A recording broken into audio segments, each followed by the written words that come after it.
Allô tout le monde, j'espère que vous allez bien, que vous avez passé une belle semaine. Donc je suis de retour avec une nouvelle vidéo. Puis là je trouve ça vraiment drôle parce que je porte exactement le même t-shirt depuis plusieurs vidéos. Mais c'est aussi ça la réalité de vivre avec moi, c'est de porter encore et encore les mêmes vêtements.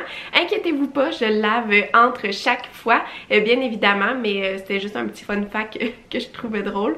Mais bon, là j'en profite pendant que le petit bébé fait dodo pour filmer une vidéo. Puis d'ailleurs je me suis renversé de l'eau dessus, mais c'est ça la vraie vie, donc on y va. Aujourd'hui, je voulais vous partager avec vous les quelques trucs que je fais au quotidien pour économiser avec bébé. Inquiétez-vous pas, si jamais c'est pas un sujet que vous aimez plus qu'il faut, je vais seulement en parler une fois de temps en temps, mais je sais que vous êtes nombreuses également à vouloir que je parle de bébé, de comment ça se passe, des astuces pour économiser et ainsi de suite.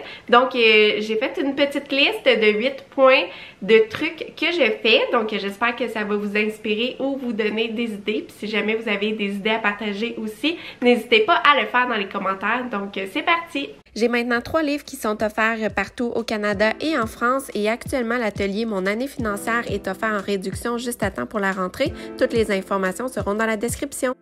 La première chose que je fais pour économiser avec bébé, c'est bien entendu d'utiliser des couches lavables. Les économies sont astronomiques, je l'ai calculé pour moi et on parle d'environ 1000 $ d'économie par année. Puis je crois en seulement 3 ou 4 mois, j'avais déjà amorti le coût d'achat de mes couches lavables. Je les ai achetées seconde main en plus, encore pour économiser, mais aussi parce qu'au début, je savais pas si j'allais aimer ça ou non. Donc je voulais pas dépenser beaucoup d'argent parce que si ça se trouvait, j'allais l'utiliser comme une fois puis déjà le passer au suivant. Mais finalement, j'ai adoré ça. Je suis tombée en amour avec les couches lavables. Donc finalement, j'en profite encore aujourd'hui. Et sinon aussi, concernant les couches lavables, je le fais aussi pour une question de beauté, d'hygiène, du côté naturel aussi des couches lavables parce que malheureusement, il n'y a comme pas de réglementation pour savoir quelles sont les composantes dans les couches jetables.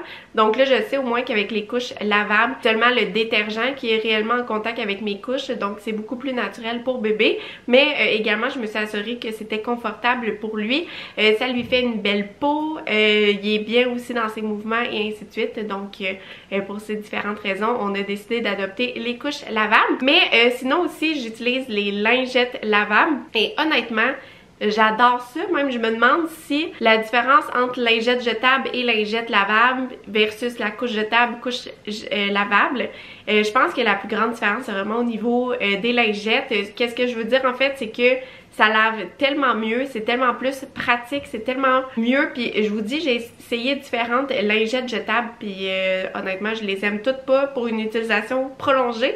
Et en plus, ça fait beaucoup trop d'humidité pour les fesses du bébé, ce qui amène d'autres problèmes. Donc les lingettes lavables, j'adore beaucoup. Ça permet de réaliser des moins grandes économies versus les couches lavables, mais quand même, ça fait des économies au bout de plusieurs semaines, de plusieurs mois, voire plusieurs années également avec plusieurs bébés. Donc ça vaut vraiment la peine, mais juste pour le côté pratique, j'adore ça. La deuxième chose que je fais pour économiser avec bébé, puis tu sais là, je nomme des trucs là, c'est pas seulement pour des raisons d'économie là, ça adonne que ça permet d'économiser beaucoup, mais c'est aussi une question que c'est naturel. Donc c'est l'allaitement. Je suis vraiment chanceuse en fait que ça allait super bien fonctionner depuis le début avec bébé. Donc c'est sûr que la première semaine ça a été difficile, une grosse adaptation. J'ai eu des blessures également, mais tout ça est parti. Les économies que ça permet de faire, j'en ai parlé avec des amis également. C'est fou là, il y a des personnes qui dépensent plusieurs centaines de dollars par mois pour acheter du lait en poudre à bébé. Puis là, tu sais, ça c'est vraiment, tu sais, c'est pas vraiment une question de choix, c'est soit l'allaitement ça fonctionne ou soit tu décides d'aller vers l'allaitement ou soit ça fonctionne pas pour X, Y, Z raison ou même pour une question de choix, pour le côté pratique et tout, on va opter pour les laits en poudre.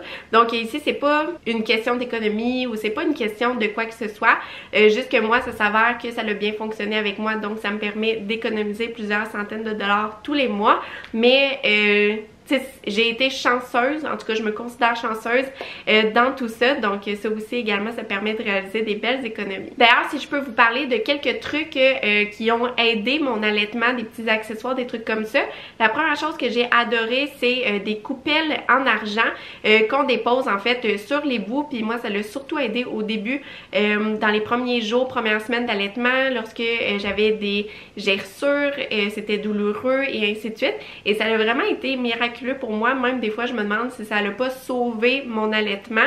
Donc ça l'a enlevé toutes les douleurs en 24 heures et ça l'a guéri mes bobos en une semaine. Donc c'est vraiment magique. Puis en plus, à part les coupelles en argent, on avait besoin de rien d'autre, pas de crème, pas de ci, pas de ça. Donc ça a évité également que bébé mange des crèmes médicamentées. Donc pour ça aussi j'ai aimé ça. Et le deuxième accessoire que j'ai adoré, c'est un tablier d'allaitement que j'utilise encore toujours aujourd'hui. Personnellement, je préfère me couvrir en public ou devant des personnes lorsque j'allaite. C'est pour une raison de mon propre confort, mais c'est un petit accessoire, je crois, qui a coûté moins de 20 $ et que j'apporte partout avec moi et qui facilite grandement l'allaitement à l'extérieur de la maison. Ensuite, la troisième chose que je fais pour économiser avec bébé, c'est tout ce qui est vêtements, jouets, accessoires, les trucs comme ça. Je regarde toujours pour acheter seconde main principalement. J'arrive pas toujours à trouver ce que j'ai besoin seconde main, mais lorsque je trouve, c'est tant mieux.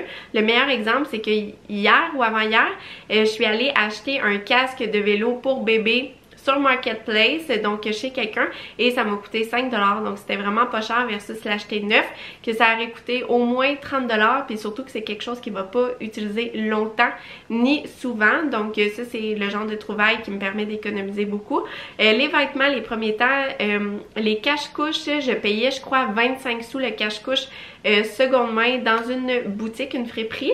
Des vêtements 1 $ le morceau, parfois je paie, parfois un petit peu plus, parfois 2,50 $, 3 $ le morceau, donc ça permet vraiment de réaliser des très très belles économies. Par contre, il y a des morceaux qui sont comme plus importants, si je peux dire, que je vais plutôt aller acheter neuf, comme c'est l'exemple de certains manteaux que je sais qu'il va porter comme tous les jours, puis que je veux vraiment aimer le style également du morceau de linge, donc là je vais aller plutôt vers le neuf, mais sinon je vous dirais que principalement ça a tout été acheté seconde main. Un autre choix que j'ai fait ou que nous avons fait concernant bébé pour économiser, ça a été sur le choix de la poussette et du siège auto.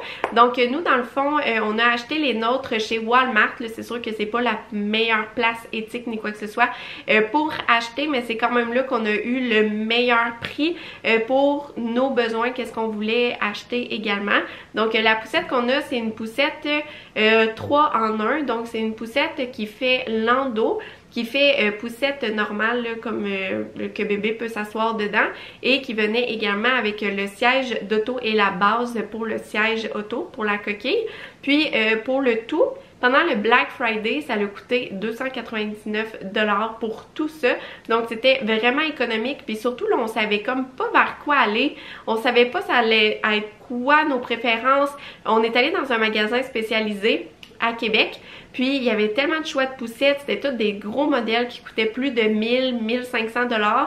Puis pour nous, c'était totalement le néant parce qu'on n'avait aucune idée de ce qu'on allait préférer comme poussette, comme modèle, comme qu'est-ce que ça allait faire également. Donc on a opté pour cette poussette-là, puis ça s'avère qu'on l'adore. C'est sûr qu'elle s'use un peu rapidement, mais pour qu'est-ce qu'on en fait, c'est tout simplement parfait. Puis comme là, bébé a grandi, donc là on veut une poussette un petit peu plus utilitaire qui va dans des sentiers en terre, que je peux aller courir avec et tout. Et là on a acheté une poussette seconde main à 60 $ sur Marketplace. Donc ça fait la job, pas besoin de payer des gros montants pour la poussette. Et pour le siège auto, moi je préfère acheter neuf là, pour des raisons de sécurité, mais c'est certain que ça s'achète également seconde main. Mais bref, je trouvais que pour 300 $ pour la poussette et le siège auto, c'était vraiment un bon prix. Donc comme je vous ai dit, nous ça a coûté environ 300 $ versus dans un autre magasin qui était plus spécialisé, que honnêtement la poussette, je crois qu'on avait vu qui nous intéressait le plus, elle était 1500 $, donc juste déjà là ça fait une énorme économie. La cinquième chose que je fais pour économiser avec bébé, c'est d'acheter moins, tout simplement, donc pas plus compliqué que ça.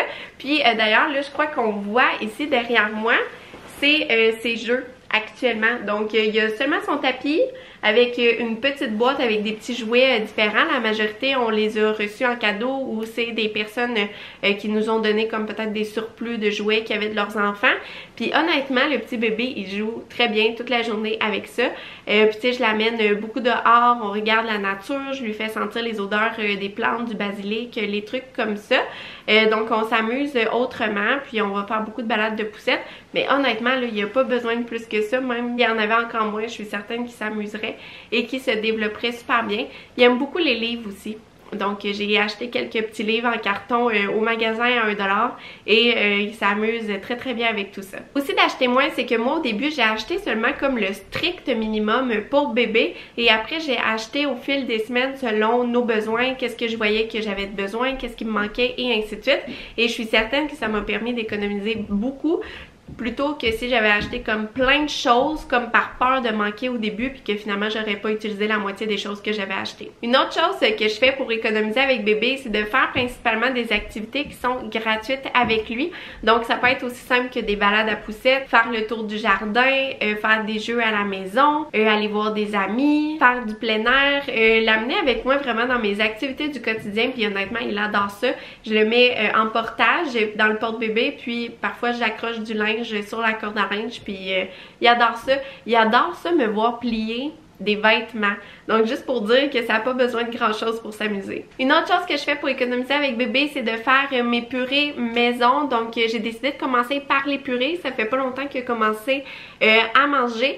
Donc j'achète vraiment des ingrédients à l'épicerie puis je fais mes purées avec ça. C'est super simple. Là en ce moment on a fait carottes, on a fait poulet, puis même pour les légumes, les trucs comme ça. J'ai comme un calendrier qui vient du centre hospitalier Sainte-Justine à Montréal. Puis c'est comme un calendrier qui recommande en fait l'ordre d'intégration des aliments. Donc je regarde par exemple en ce moment c'est quoi les aliments qui devraient commencer à essayer de manger. Puis j'intègre ces aliments-là dans notre menu de la semaine. Donc si par exemple c'est recommandé qu'ils mangent des zucchini ou des haricots verts cette semaine, ben je vais regarder à l'épicerie puis s'ils sont en spéciaux, ben c'est certain que je vais les acheter. Donc je vais en avoir pour faire ces petites purées à lui, mais également je vais prendre ces ingrédients pour les intégrer dans mon menu aussi. Donc ça permet d'économiser et d'éviter le gaspillage aussi. Sinon aussi j'ai vu que dans certaines épiceries, donc au Maxi et au Walmart, il y a les pochettes de purée biologique qui sont à 1$ le sachet. Donc je trouve que c'est une bonne option à avoir sur le pouce si jamais je fais une sortie ou si jamais j'ai pas le temps de lui préparer à manger ou juste d'ajouter une variété de purée que moi je voudrais pas faire nécessairement à la maison parce que c'est pas des produits que j'achète de façon naturelle. Donc je trouvais que pour 1$ pour une petite pochette, c'était également très abordable. Et finalement, une autre chose que je fais pour économiser avec bébé, c'est d'utiliser les équipements que j'ai déjà pour ses besoins à lui. Donc là, je viens de vous parler de purée. Le meilleur exemple, c'est que j'utilise le cuit vapeur que j'ai déjà à la maison depuis plusieurs années. Je mets les légumes là-dedans, je les fais cuire à la vapeur et je les mets dans mon mixeur de la maison là, qui a bien été nettoyé et tout, et pour vrai ça fait la job. Donc au début je regardais ça, tu sais, il y avait des beaux petits mixeurs cute pour la nourriture de bébé. J'ai regardé secondement puis après ça je me suis dit bah dans le fond je n'ai pas vraiment besoin. La période des purées c'est comme un mois et demi, 2 mois, 3 mois gros maximum. Donc étant donné que c'est quelque chose qui va passer super rapidement, j'ai décidé de pas acheter ça finalement parce que ça allait m'encombrer puis que finalement j'en ai pas réellement besoin parce que je peux utiliser qu'est-ce que j'ai déjà à la maison. Sinon un autre exemple aussi, c'est les premières semaines, les premiers mois. Souvent je tirais mon lait puis je lui donnais des biberons, surtout lorsqu'on était en sortie et tout parce qu'il y avait tout le temps faim et j'étais comme moins à l'aise d'allaiter aussi à l'extérieur de la maison au début. Donc pour faire réchauffer mes biberons, j'apportais un thermos d'eau chaude. Donc lorsque j'étais à l'extérieur, je mettais le biberon dans le thermos d'eau chaude. Pour vrai je pense que c'était 1 minute puis le lait était réchauffé.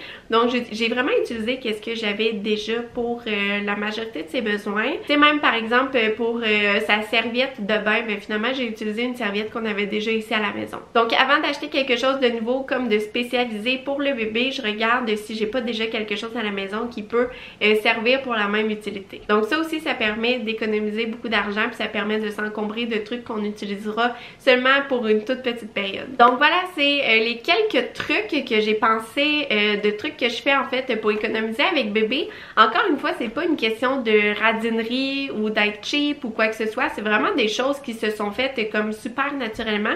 Et encore une fois, je recherche pas non plus à tout prix d'économiser le plus possible avec bébé. Il a des besoins, je comble ses besoins. S'il a besoin de quelque chose qui coûte plus cher, c'est certain que je vais lui acheter aussi.